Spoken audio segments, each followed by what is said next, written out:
Hallelujah. Jesus, thank you, Father. இன்றைய நாளிலும் நான் உங்களோடு கூட ஒரு முக்கியமான காரியத்தை நான் பேசப் போகின்றேன். நீங்கள் ஜாக்கிரதையாய் அல்லது கவனமாய் இதை கேட்கும்படி நான் உங்களிடத்திலே சொல்ல விரும்புகின்றேன். இதுவரை நான் இப்படி சொன்னதில்லை, ஆனால் என்னுடைய இருதயம் அவைகளை நினைக்கும். ஆனால் இன்றைக்கு இதை நான் சொல்லி உங்களிடத்திலே கடந்து போக விரும்புகின்றேன். தேவன் உங்களோடு கூட இருக்கின்றார். தேவனுடைய ஆவியானவர் எங்களோடு கூட இருக்கின்றார். ஆனால் அவர் எங்களுக்குள்ளாக வெளிப்படும்படி நாங்கள் வாழ வேண்டியதின் அவசியம் இந்த நாட்களிலே காணப்படுகின்றது. ஏனென்றால் தேவனுடைய ராஜ்யத்துக்கு விரோதமாய் எழும்புகின்றதான அநேக காரியங்கள் உண்டு. நான் ஏன் இதை கவனமாயும் நீங்கள் ஜாக்கிரதையாயும் கேட்க சொல்லுகிறேன் என்று சொன்னால், இது நீங்கள் ஒரு காரியத்துக்கு உங்களை அடுத்த ஸ்டெப்ஸுக்கு அல்லது தேவனுக்குள்ளாக இன்னும் சில காரியங்களை நீங்கள் செய்யும்படிக்கு அது உங்களை அழைத்து செல்லும். அதனாலே தான் நான் இதை உங்களுக்கு கவனமாய் கேட்க சொல்லுகிறேன். நான் இன்றைய நாளிலே தேவனிடத்திலே எதை பேசலாம் என்று இருந்தபோது எனக்கு எலியாவையும் எலிசாவையும் தேவன் காண்பித்தார். அதிலே மெசேஜ் எல்லாரும் பேசுகிறார்கள், ஆனாலும் சரி என்று சொல்லி நான் அதை குறித்து தான் உங்களோடு கூட நான் பேசப் போகின்றேன்.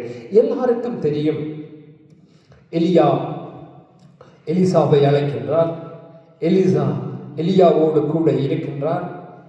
எலிசா எலியாவினுடைய சால்வியை பெற்றுக்கொண்டிருந்தார். எலிசா பெரிய காரியங்களை செய்கின்றார்.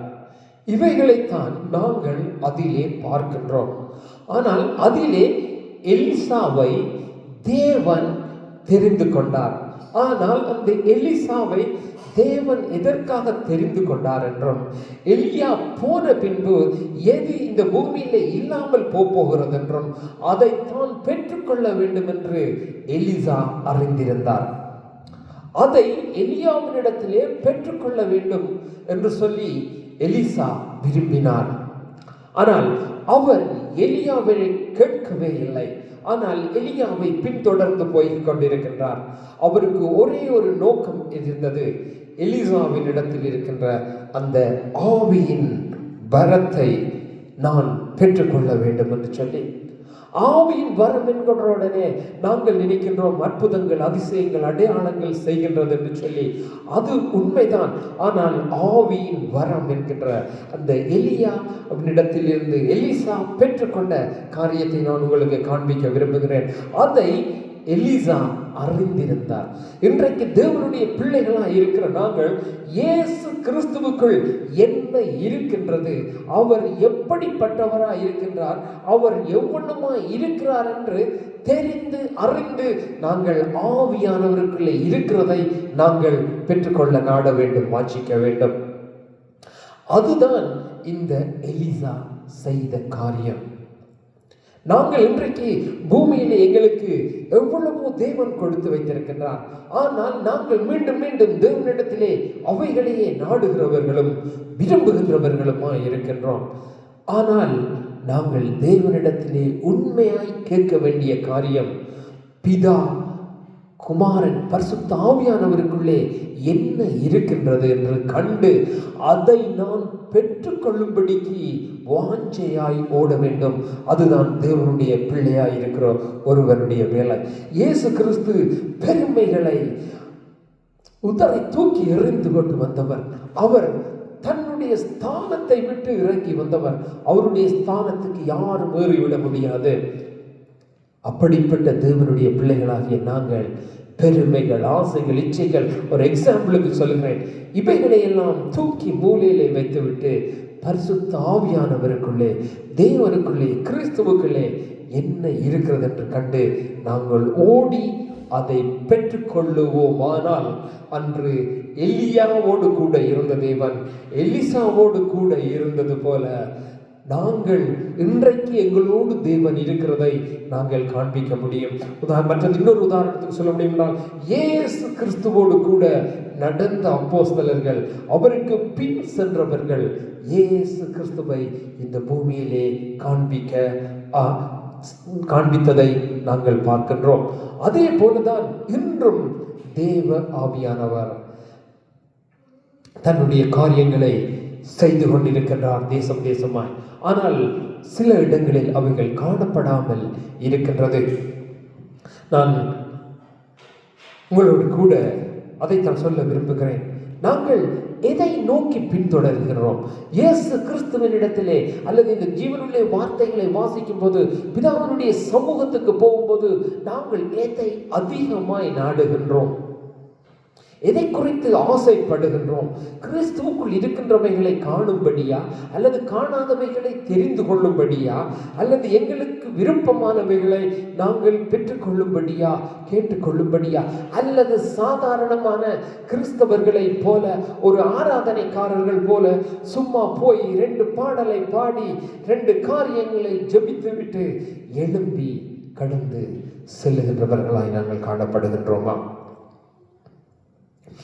எலியா எலிசாவிடத்திலே கண்டுகொண்டான், இருப்பதை கண்டுகொண்டார், பெற்றுக்கொள்ள விரும்பினார், பின்தொடர்ந்தார், விருப்பத்தை தெரிவித்தார், நம்பிக்கையோடு இருந்தார், அதை ஆசையாய் தொடர்ந்தார், பெற்றுக்கொண்டார். அதுதான் எலியா அவருக்குள்ளே இருந்து எலிசா கற்றுக்கொண்டதான காரியம். நான் 2-3 வசனங்களை நான் உங்களுக்கு காண்பிக்க நான் விரும்புகின்றேன். 2 ராஜாக்களை நாங்கள் எடுப்போமானால், 2 ராஜாக்களிலே 2வது அதிகாரத்திலே நாங்கள் பார்க்கின்றோம்,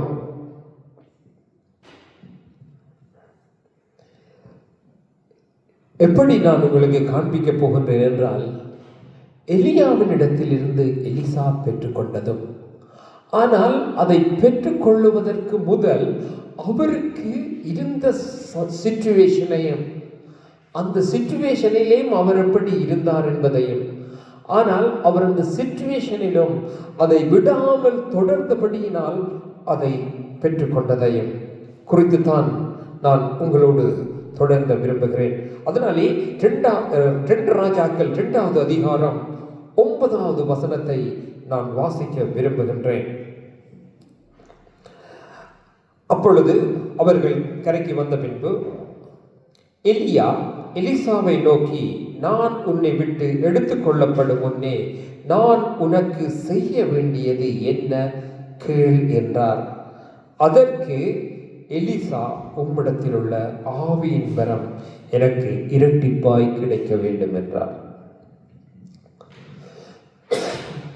தேவனுடைய பிள்ளைகள் ஆகிய நாங்கள் ஆவியானவரிடத்திலே இருக்கிறதை கண்டு கேட்டு பெற்றுக்கொள்ள வேண்டும். இந்த எலியாவின் இடத்தில் இருந்தது, எலியா அற்புதங்கள், அதிசயங்கள், அடையாளங்களை செய்தார். நாங்கள் இன்றைக்கும் சொல்லும்போது ஆவியின் வரம் என்று நாங்கள் யாரும் சொல்லுகிறதில்லை. எலியா வானத்திலிருந்து அக்கினியை இறக்கினார், எலியா அக்கினியினாலே சுட்டெரித்தார், எலியா அதை செய்தார், தண்ணீர். நாங்கள் அதை எலியாவின் வல்லமையாய், எலியாவுக்கு தேவன் கொடுத்த அதிகாரமாய், ஆளுகையாய்த்தான் நாங்கள் பார்க்கிறோமே தவிர, அது தேவனால் எலியாவுக்கு கொடுக்கப்பட்ட ஆவியின் வரம் ஆய் காணப்படுகின்றது. அது ஆவியின் வரம் என்கின்றதை எலிசா கண்டறிந்திருந்தார். அந்த கண்டறிந்திருந்த எலிசா எலியாவின் இடத்தில் வந்து கேட்கின்றார். அவர் கேட்கல, அதை பெற்றுக்கொள்ளும்படி அவர் பின்தொடர்கின்றார். அதை அறிந்த எலியா கேட்கின்றார், உனக்கு நான் என்ன தர வேண்டும்? நீ என்னிடத்தில் என்னை பின்தொடர்ந்துகின்றாய். நான் உன்னை வா என்று அழைத்த நாளில் இருந்து எலிசாவை கண்டு அவன் ஏர்பூட்டி உழுதது காரியத்தில் இருந்து, எலிசாவை அழைத்த நாளில் இருந்து எலிசா நினைக்கின்றான், நீ என்னை, நான் உன்னை தேவனுடைய ராஜ்யத்துக்கு என்று அழைத்த நாளில் இருந்து நீ என்னை பின்தொடர்ந்து வந்து கொண்டிருக்கின்றாய். இன்றைக்கும் நீ என்னை பின்தொடர்ந்து வந்து கொண்டிருக்கின்றாய். நான் உனக்கு என்ன தர வேண்டும்? நீ கேள் என்ற போது எலிசா கேட்டது, உமக்குள்ளே இருக்கிற அந்த ஆவியின் வரம் இரட்டிப்பாய் தர வேண்டும் என்று சொல்லி, அந்த ஆவியின் வரத்தை அவர் ஏன் இரட்டிப்பாய் கேட்டார் என்கின்றதற்கு நான் உங்களுக்கு பிறகு சொல்லுகிறேன். ஏனென்றால் அவர் சுயநலத்தில் கேட்கல, தன்னை பெருமைப்படுத்திக் கொள்ள கேட்கல, அல்லது தன்னை ஒரு தீர்க்கதரிசியாய் காண்பிக்கிறதற்காக அவர் கேட்கல, அவர் கேட்டதற்கான ஒரு நோக்கம் உண்டு. அப்ப அதை கேட்ட பொழுது எலியா சொல்லுகிறார், எப்படி என்றால், அரிதான காரியத்தை கேட்டாய். 10வது வசனம், உன்னை விட்டு நான் எடுத்துக்கொள்ளப்படுகையில் நீ என்னை கண்டால் உனக்கு கிடைக்கும், இல்லாவிட்டால் கிடைக்காது. 10வது வசனத்திலே அவர் சொல்லுகிறார், நீ அரிய காரியத்தை கேட்டாய். நான் எடுத்துக்கொள்ளப்படுவதை நீ கண்டாயானால் உனக்கு கிடைக்கும், காணாவிட்டால் அது உனக்கு கிடைக்காது என்று அவர் சொல்லுகின்றார். அப்படி அவர்கள் பேசிக்கொண்டு போகையில் எலிசா தேவன் எலியாவை எடுத்துக்கொள்ளுவதை காண்கின்றார். 12வது வசனத்தை நான் வாசிக்க விரும்புகிறேன். அதை எலிசா கண்டு, என் தகப்பனே, இஸ்ரவேலுக்கு இரதமும் குதிரை வீரருமாயிருந்தவரே என்று புலம்பினான். எப்படி எலியா எப்படி இருந்தார் என்றால், இரதமும் குதிரை வீரருமாயிருந்தவர் என்று சொல்லி, இரதமும் குதிரை வீரரும் என்று சொன்னா நாங்க நினைக்கின்ற மாதிரி சாதாரண இரதமும் குதிரை வீரருமாயில்ல, அவர் இஸ்ரவேலுக்கும் சகல பாதுகாப்பாயும் இருந்தவரே என்று சொல்லி அழுகிறான். எலியா போய்விட்டார், தனக்கு இன்னும் அது வந்து சேரவில்லை. இஸ்ரவேலின் பாதுகாப்பு எடுக்கப்பட போகின்றது இஸ்ரவேலுக்காக அன்று எலிசா கலங்கினார். அதை கண்ட தேவன் எலிசாவுக்கு அன்று கொடுக்கின்றார். எலிசா தேவனிடத்திலே, எலியாவினிடத்திலே நாம் எலிசா செய்தது போல அற்புதங்களை அல்லது எலிசா செய்ததான காரியங்களை இரட்டிப்பு மடங்காய் செய்ய வேண்டும் என்கின்ற நோக்கத்தில் அன்று எலிசா தேவனிடத்திலே வரவும் இல்லை, எலியாவினிடத்திலே கேட்கவும் இல்லை. எலியாவினிடத்திலே கேட்டதற்கு ஒரே ஒரு நோக்கம்தான், இஸ்ரவேலுக்கான பாதுகாப்பு எடுக்கப்பட போகின்றது. இஸ்ரவேலின் இரதமும் குதிரை வீரருமாய் பாதுகாப்பாய் இருக்கின்ற என் தகப்பன் எடுத்துக்கொள்ளப்பட போகின்றார். அதனாலே மீண்டும் இஸ்ரவேலுக்கு பாதுகாப்பும் குதிரை வீரருமாய் இருக்க, ரதமும் குதிரை வீரருமாய் இருக்க ஒருவர் தேவை. அதற்கு தன்னை எலிசா ஒப்பு கொடுத்தபடியினால் தேவன் அவனமாய் அவருக்கு கொடுத்தார். இன்றைக்கும் யார் தன்னை தேவனுடைய ராஜ்யத்துக்களே அல்லது இவ்வண்ணமாய் ஒருவர் ஒப்பு கொடுக்கின்றார்களோ அவர்களை தேவன் அடுத்த ஸ்டெப்ஸுக்கு கொண்டு போக போதுமானவராய் இருக்கின்றார். சுயநலமற்ற உண்மையுள்ள, அதாவது தேவனுக்கு பிரியமானபடி காணப்படும் போது தேவன் அதை செய்ய போதுமானவராய் இருக்கின்றார். தேவனிடத்திலே தேவனால் தெரிந்து கொள்ளப்பட்டவன் வரும்போது தேவன் அதை நடத்த போதுமானவராய் இருக்கின்றார்.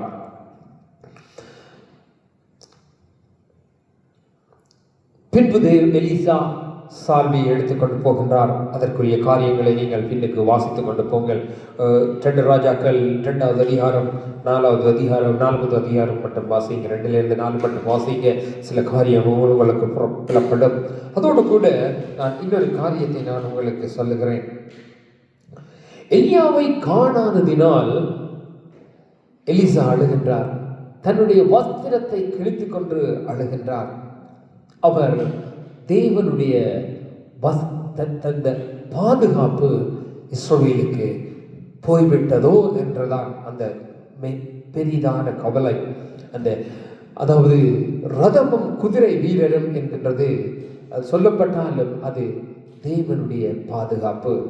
அந்த தேவனுடைய பாதுகாப்பு அந்த இஸ்ரவேல் தேசத்தை விட்டு விடுபடாதபடிக்கு காணப்பட்ட நாட்களிலே ஒருவரும் இஸ்ரவேலை ஜெயித்ததில்லை.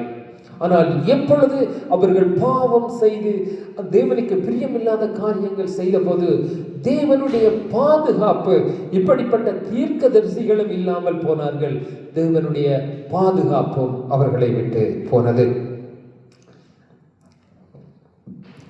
அப்ப இதுக்கு என்னென்றால் எலியாவின் விருப்பத்தின்படி எலியா பின்தொடர்கிறார், பெற்றுக்கொள்ளுகிறார்.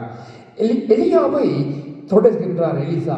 எப்படியான சந்தர்ப்பத்திலும் என்றால், நாங்கள் 2வது அதிகாரத்திலே 3வது வசனம் 5வது வசனத்தை நாங்கள் வாசிப்போமானால், அப்பொழுது பெத்தேலில் இருந்து தீர்க்கதரிசிகளின் புத்திரர் எலிசாவினிடத்தில் வந்து, இன்றைக்கு கர்த்தர் உன் தலைமையாய் இருக்கிற உன் எஜமானை எடுத்துக்கொள்ளப் போகின்றார் என்பது உனக்கு தெரியுமா? எனக்கு தெரியும், சும்மா இருங்கள் என்றான். யோசிச்சு பாருங்க, எலியா எடுத்துக்கொள்ளப்பட போகின்றார் என்று எலிசாவுக்கு தெரியும். எலிசா ஒரு வேதனையிலே கலக்கத்திலே இருக்கின்றார். இஸ்ரவேலுக்கான பாதுகாப்பு எடுத்துப்படப்பட போகின்றது. ரதமும் குதிரை வீரருமாய் இருக்கிற என் தகப்பனாகிய எலியா எடுத்துக்கொள்ளப்பட போகின்றார். நான் அதை பெற்றுக்கொள்ள வேண்டும். அதற்கான காரியங்கள் இன்னும் வரவில்லை. அவர் எலியாவோடு கதைக்கவில்லை, அல்லது எலியா தருகின்றேன் என்று சொல்லவில்லை. ஆனால் அவருடைய இருதயம் அந்த ஆவியின் பலத்தை பெரும்படியாய் காணப்பட்டது. நாங்கள் அதை 3வது வசனம் 5வது வசனத்திலே வாசிக்கலாம். 2வது அதிகாரம் 3வது வசனம் 5வது வசனத்திலே வாசித்து பாருங்கள். அவர்கள் வந்து சொல்லுகிறார்கள், திரும்ப திரும்ப சொல்லுகிறார்கள், எப்படி இருக்கும்? நாங்கள் ஒரு காரியத்தை பெற்றுக்கொள்ள அவரோடு கூட போகின்றோம். ஆனால் சிலர் வந்து சொல்லுகிறார்கள், அவர் இன்றைக்கு மரித்து போக போகின்றாரே, அவர் இன்றைக்கு மரித்து போக போகின்றாரே என்றால் எப்படி இருக்கும்? யோசித்து பாருங்கள். அப்படியான ஒரு சிச்சுவேஷனிலும் எலிசா எலியாவை பின்தொடர்கின்றார். அது மட்டும் பிரச்சனை இல்லை. அதை பார்த்தீங்கன்னு சொன்னா 4வது வசனமும் 6வது வசனத்திலும் எலியாவே சொல்லுகின்றார். பின்பு எலியா அவனை நோக்கி, எலிசாவே, நீ இங்கே இரு, கர்த்தர் என்னை எரிக்கோ மட்டும் போக சொல்லுகிறார் என்றான். அதற்கு அவன், நான் உம்மை விடுகிறதில்லை என்று சொல்லி கர்த்தருடைய ஜீவனை உம்முடைய ஜீவனை கொண்டு அவரிடத்திலே, அவன் எலியாவினிடத்திலே எலிசா பெற்றுக்கொள்ள ஆசையாய் தொடர்கின்றான். ஆனால் எலியா என்ன சொல்லுகிறான்? நீ இங்கே இரு, நான் போய் வருகின்றேன் என்று சொல்லி எலியா விட்டுட்டு போக முயற்சிக்கின்றார். இந்த வசனத்தின்படி நீ இங்கே இரு, நான் போக போகின்றேன் என்று சொல்லி அந்த 2 வசனங்களின்படியும் 4வது வசனம் 6வது வசனம் 2 ராஜாக்கள் 2வது அதிகாரம். அப்ப அவன் ஆசையாய் தொடருகின்றான். ஆனால் அங்கு அவன் எலியாவுக்கு சகல விதத்திலும் கீழ்ப்படிந்து வந்த எலிசா இந்த இடத்திலே, இல்லை, நான் உம்மோடு கூட வருவேன் என்று சொல்லி அவன் போகின்றான். அப்ப யோசித்து பாருங்க, நாங்கள் ஒருவரோடு கூட போகின்றோம், ஒருவரோடு கூட அவரிடத்தில் இருக்கின்ற காரியங்களை அல்லது அவரிடத்திலிருந்து ஒரு உதவியை நாங்கள் பெற்றுக்கொள்ள நாங்கள் வாட்சியாய் போய்கொண்டிருக்கின்றோம்.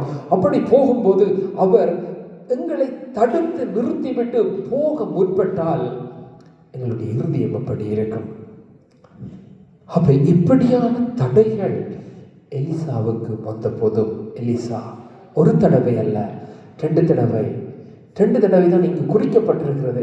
இந்த 2 தடவை தான் தீர்க்கதரிசிகள் வந்து சொல்லி இருக்கிறார்கள். அங்கு எத்தனையோ தடவைகள் அங்கு அவர்கள் வந்து எலிசாவை இரிட்டேட்டிங் பண்ணி கொண்டிருக்கலாம். அப்ப தேவன் எலிசாவை அவனமாய் நடத்தத்தக்கதாய் எலிசாவின் இருதயம் நிரம்பி இருந்தது. அன்று பரிசுத்த ஆவியானவர் இல்லை, ஆனாலும் எலிசா தேவனால் அப்படி நடத்தப்பட்டார். ஆனால் இன்றைக்கு பரிசுத்த ஆவியானவர் இருக்கின்றார். எங்களை தேவன் அவ்வளவாய் நடத்திப்பது எவ்வளவு அதிக நிச்சயமாய் இருக்கின்றது. அப்ப தேவனுடைய பிள்ளைகளாய் இருக்கின்ற நாங்கள்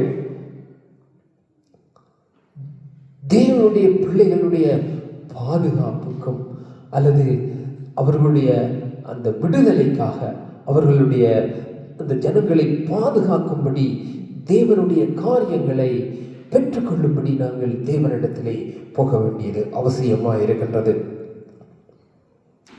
அப்பொழுது சொன்ன பொழுதும் இல்லை என்று சொல்லி எலிசா போகின்றார். எலிசா அப்படி போன போதுதான் பின்பு எலியா எலிசாவை கேட்கின்றார், உனக்கு என்ன வேண்டும் என்று, ஆவியின் வரம் என்று கேட்கின்றார். எலியா, நான் எடுத்துக்கொள்ளுவதை நீ கண்டால் அதை நீ பெற்றுக்கொள்ளுவாய் என்று சொல்லுகின்றார். ஆனால் அதை எலிசா கண்டார், அதை பெற்றுக்கொண்டார், எடுத்துக்கொண்டு நடந்தார். அவர் அப்படி எடுத்துக்கொண்டு நடந்த போது பிறகு வந்தவர்கள் எலிசாவின் தேவன், எலியாவின் தேவன் இவர்களோடு கூட இருக்கின்றார் என்று சொல்லி அவர்களோடு கூட இருக்கின்றார். இன்றைக்கும் நான் உங்களுக்கு சொல்லத்தக்கதான காரியம் ஒன்றே ஒன்றுதான். எதை தேடி ஓடுகிறீர்கள்? தேவனுடைய சமூகத்திலே போகும்போது எதை பார்க்க ஆசையாக இருக்கின்றீர்கள்? பூமிக்குரிய காரியங்களையா, அல்லது பூமியின் தேவைகளையா, அல்லது இவைகளை குறித்து அதன் குறித்து பெருமையான காரியங்கள் மற்றவர்கள் பார்க்கும்போது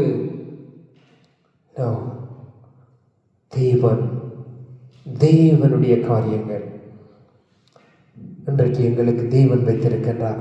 அன்று எலியா இருந்தது போல எலிசாவுக்கு முன்பா இன்றைக்கு எங்களுக்கு தேவ ஆவியானவர் இருக்கின்றார், பரிசுத்த ஆவியானவர் இருக்கின்றார். அந்த பரிசுத்த ஆவியானவரிடத்திலே, ஆவியானவரே, உம்முடைய கனிகளின் வரங்களும் எனக்கு தேவை, உம்முடைய ஆவியின் வரங்கள் எனக்கு வேண்டும், அவைகள் மட்டுமே போதுமானவைகள் என்று சொல்லி தேவனிடத்திலே போய் நிற்கத்தக்க மனுஷனாய் காணப்படுவீர்களானால் அது பெரிதான காரியமாய் காணப்படும். அதே போல நான் உங்களுக்கு காண்பிக்க விரும்புகின்றேன். 2 ராஜாக்கள் 6வது அதிகாரம் 17வது வசனம். அதில் எப்படி சொல்லப்படுகிறது என்றால், அப்பொழுது எலிசா விண்ணப்பம் பண்ணி, கர்த்தாவே, இவன் பார்க்கும்படி இவன் கண்களை திறந்தருளும் என்றார். உடனே கர்த்தர் அந்த வேலைக்காரனின் கண்களை திறந்தார். இதோ எலிசாவை சுற்றிலும் அக்கினிமயமான குதிரைகளாலும் ரதங்களாலும் அந்த மலை நிறைந்திருக்கிறதை அவன் கண்டான். இது எலிசாவை யுத்தத்துக்கு வரார் ஒரு ராஜா. நினைத்தாலே சிரிப்பாக இருக்கின்றது. அப்பொழுது அங்கு கேயாசி என்று சொல்லப்படுகிற எலிசாவினுடைய வேலைக்காரர் இருக்கின்றார். அந்த எலிசாவினுடைய வேலைக்காரர் வந்து அந்த ராஜா யுத்தத்துக்கு குதிரை வீரர்களோடு வந்து நிற்கிறதை பார்த்துவிட்டு வந்து சொல்லுகின்றார், எஜமான், இப்படி அந்த ராஜா. அப்பொழுது எலிசா சொல்லுகிறார், எங்களோடு இருக்கின்ற யுத்த வீரர்களும் குதிரைகளும் அதை பார்க்கிலும் அதிகம் என்று சொல்லுகிறார். அதான் அந்த மீனிங்.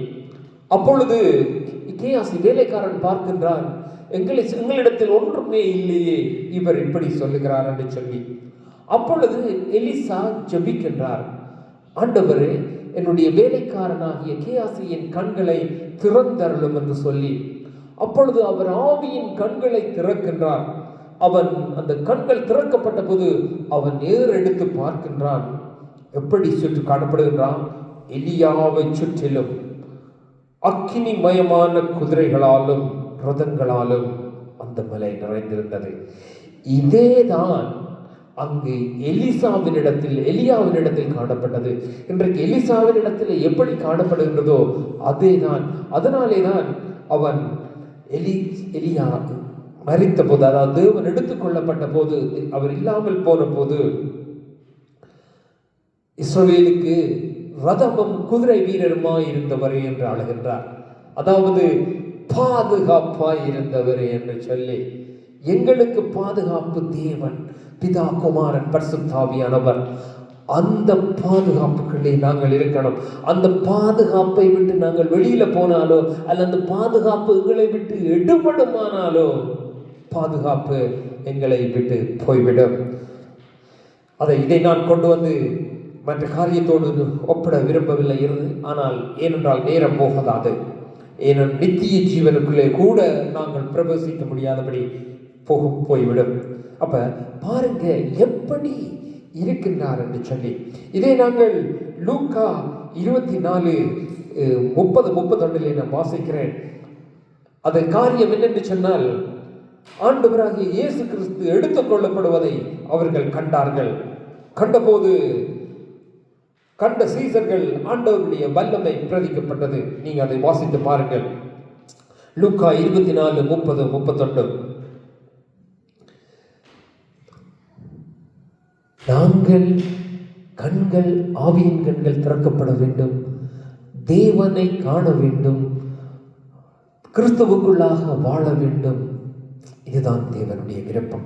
நாங்கள் சொல்லலாம், இன்றைக்கு கிறிஸ்து இல்லையே, எலியா இல்லையே பார்க்கிறதற்கு. அன்று எலியா இருந்தார், எலிசா பார்க்கிறதற்கு, கிறிஸ்து இருந்தார், அப்போஸ்தலர்கள் பார்க்கிறதற்கு. இன்றைக்கு பார்க்கிறதுக்கு நீங்கள் பார்க்க விரும்பினால், தேவனிடத்திலே அதை கேட்டால் உண்மையாய் கேட்டால் தேவன் அதை கொடுக்க போதுமானவராய் இருக்கின்றார்.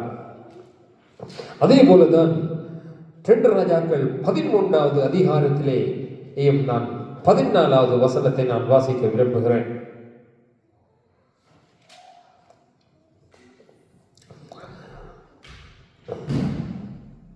ஒரு ராஜாவின் நாட்களிலே எலிசா மரணத்துக்கு ஏதுவான வியாதியாய் கிடக்கிறார். எலிசா மரணத்துக்கு ஏதுவான வியாதியாய் கிடக்கின்றார். அப்பொழுது இஸ்ரவேலின் ராஜாவாகிய யோவாஸ் அவனிடத்திற்கு போய் அவன் மேல் விழுந்து அழுது, என் தகப்பனே, என் தகப்பனே, இஸ்ரவேலுக்கு இரதமும் குதிரை வீரருமாயிருந்தவரே என்கின்றான். இந்த ராஜா வந்து சொல்லுகிறான், ஒரு ராஜா, ஒரு தேசத்துக்கு பாதுகாப்பு ராஜா நாங்கள் அப்படித்தான் பார்க்கின்றோம். ஒரு பாதுகாப்புக்கு ராஜாவினுடைய படை பலம், ராஜாவினுடைய யுத்த வீரர்களுடைய எண்ணிக்கை, போர்க்களம். ஆனால் அந்த ராஜா வந்து சொல்லுகிறான், இஸ்ரவேலுக்கு இரதமும் குதிரை வீரருமாய் இருந்தவரே என்று சொல்லி. அன்று எலியாவை பார்த்து எலிசா அழுகிறார். அவர் எடுத்துக்கொள்ளப்பட்ட போது, எங்கள் இஸ்ரவேலுக்கு இரதமும் பாதுகாப்புமாய் இருந்தவரே என்று சொல்லி. இன்றைக்கு அந்த எலிசா இன்றைக்கு மரணப்படுக்கையாய் இருக்கும் போது அதை இன்னொரு ராஜா வந்து சொல்லுகின்றார், எங்களுக்கு பாதுகாப்பும் குதிரை வீரரும் ரதமுமாய் இருந்தவரே, எங்களுக்கு பாதுகாப்பாய் இருந்தவரே, கோட்டையும் மரணமாய் எங்களுக்கு இருந்தவரே, எங்களை எதிரிகள் அழித்து விடாதபடி எங்களுக்கு இருந்தவரே, தேவனிடத்திலிருந்து வார்த்தைகளை எங்களுக்கு கொண்டவரே என்று சொல்லி அவர்கள் அழுகிறார்கள். அதற்கு பிறகு நீங்க தொடர்ந்து வாசித்து பாருங்க. ராஜாவை அம்பை எடுக்க சொல்லுகிறார், நாணேற்ற சொல்லுகிறார், வில்லை எய்ய சொல்லுகிறார். எய்ய சொன்ன பின்பு பிறகு சொல்லுகிறார், எய்த பின்பு உங்களை சீரியரினி முறியடிப்பதில்லை, நான் உங்களோடு இல்லை என்று நீங்கள் கவலைப்படாதீர்கள், ஆனால் உங்களோடு தேவன் இருக்கின்றார் என்று சொல்லி அவர் அந்த நாணை எடுத்து கொடுத்து விரிக்கிறார். சீரியராகிய ராஜாக்கள் இனி உங்களை முறியடிப்பதில்லை என்று சொல்லி அங்கு எலிசா சொல்லிவிடுகின்றார். அதே போலதான் இன்றைக்கு நான் சொல்லுகிறேன், தேவனுடைய பிள்ளையாய் இருக்கின்ற ஒருவனை எதிரியாகிய பிசாசானவன் எந்த விதத்திலும் முறியடிப்பதுமில்லை, முறியடிக்கவும் கூடாது, முறியடிக்கிறதுக்கு இடமும் கொடுக்க கூடாது. அதாவது நான் சொல்லுகிறது பாவத்துக்கு ஏதுவானவைகளை உலகத்துக்கு ஏதுவானவைகளுக்கு நாங்கள் இடம் கொடுப்போமானால் இந்த விதமாய் எங்களால் வாழ முடியாது, தேவனால் எங்களை நடத்த முடியாது. அடுத்தபடி நீங்கள் தேவனுக்கு சாட்சியாய் நிற்கணுமா, தேவனுக்கு உண்மையாய் இருக்கணுமா? 4 பேருக்கு தெரியலாம், தெரியாமல் போகலாம். நீங்கள் செய்கின்ற காரியம் வெளிப்படாமல் இருக்கலாம், மறைந்து இருக்கலாம். அது 4 பேருக்கு தான் தெரியலாம். அதனாலே உங்களுக்கு பெருமைகள் இல்லாமல் இருக்கலாம், அல்லது மற்றவர்கள் உங்களை குறைவாக நினைக்கலாம். ஆனாலும் நான் சொல்லுகிறதான ஒரு காரியம், நீங்கள் தேவனுக்குள்ளாக காணப்படும் போது தேவன் உங்களோடு இருப்பதையும் தேவன் பெரிய காரியங்கள் செய்வதையும் நீங்கள் கண்டுகொள்ள முடியும். எப்படி தேவன் எலியாவை இந்த பூமிக்கு கொடுத்து எலிசாவை கொடுத்தாரோ பழைய ஏற்பாட்டிலே, அதே போலதான் இன்றைக்கு எங்களுக்கு கிறிஸ்துவை கொடுத்து கிறிஸ்துவனூடாக பரிசுத்த ஆவியானவரை கொடுத்திருக்கின்றார். ஒரு ஜெயம் கொள்ளுகின்ற வாழ்வு, எழும்புகின்ற வாழ்வு, கர்த்தருக்காக நிற்கின்ற வாழ்வு, உங்களை சுற்றிலும் இருக்கின்ற ஜனங்களுக்கு கேடயமாய் பட்டயமாய் பிசாசின் வல்லமைகளை முறியடிக்கத்தக்கதாய், பிசாசின் ஆளுகைகளில் அதிகாரங்களில் இருக்கின்ற ஜனங்களை விடுவிக்கத்தக்கதாய் ஒரு தேவ வல்லமை ஆவியானவர் எங்களோடு கூட இருந்து வாழுகின்ற வாழ்வுகளே தேவன் ஒருவரை நடத்த வேண்டும். இதற்காக பிரயாசப்படுங்க, ஓடுங்க, பெற்றுக்கொள்ளுங்க. நான் சொல்லுகின்றது, சில வேளைகளில் நீங்கள் இவ்வளமாக இருந்து செய்கின்ற காரியம் 4 பேருக்கு தான் தெரியலாம், சில வேளையில் 2 பேருக்கு தான் தெரியலாம், நீங்கள் வெளியிலே தெரியாமல் இருக்கலாம். ஆனால் தேவனுக்கு தெரியும். தேவனுக்கு தெரியும். இந்த எலிசா அன்றைக்கு குதிரை வீரரும் பாதுகாப்புமாக இருந்தது எல்லாருக்கும் தெரியாது. சிலர் தீர்க்கதரிசி என்று நினைத்தார்கள், சிலர் காரியங்களை, வல்லமைகளை, ஆளுகைகளை பார்த்தார்கள். ஆனால் அவர் எவ்வளமாய் காணப்பட்டார். அவ்வளமாய் நாங்கள் எங்கள் வீட்டுக்கு, எங்கள் கூடாரங்களுக்கு, இந்த எங்களுடைய சபைகளுக்கு, எங்களுடைய சரீரங்களுக்கு, எங்களுடைய சுற்றத்தார்களுக்கு, எங்களுடைய பிள்ளைகளுக்கு நாங்கள் காணப்பட வேண்டும். அவ்வளமாய் வாழுங்க. இயேசு உங்களை ஆசீர்வதிப்பாராக. பிதாவே, இந்த வேளையில் உம்முடைய சமூகத்தில் எங்கள் ஒவ்வொருவரையும் ஒப்புக் கொடுக்கின்றோம்.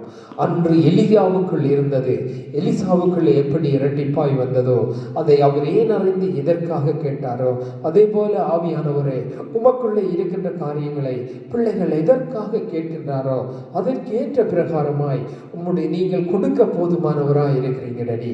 நீங்கள் ஒவ்வொருத்தரையும் நிரப்புங்கப்பா. உண்மையாய் உமக்கென்று தங்களை இஸ்ரவேலுக்கு பாதுகாப்பு எடுக்கப்பட போகின்ற, இஸ்ரவேலின் குதிரை வீரருமாய் இருந்தவர் எடுத்துக்கொள்ளப்பட போகின்றாரே, அதான் இஸ்ரவேலின் பாதுகாப்பு எடுத்துக்கொள்ளப்படுகிற போகிறது என்று சொல்லி அன்று எலிசா கலங்கினார்.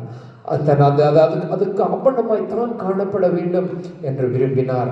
எலியாவினிடத்தில் வந்தார். தேவன் அதை எலியாவுக்கு கொடுத்தார், எலிசாவுக்கு கொடுத்தார்.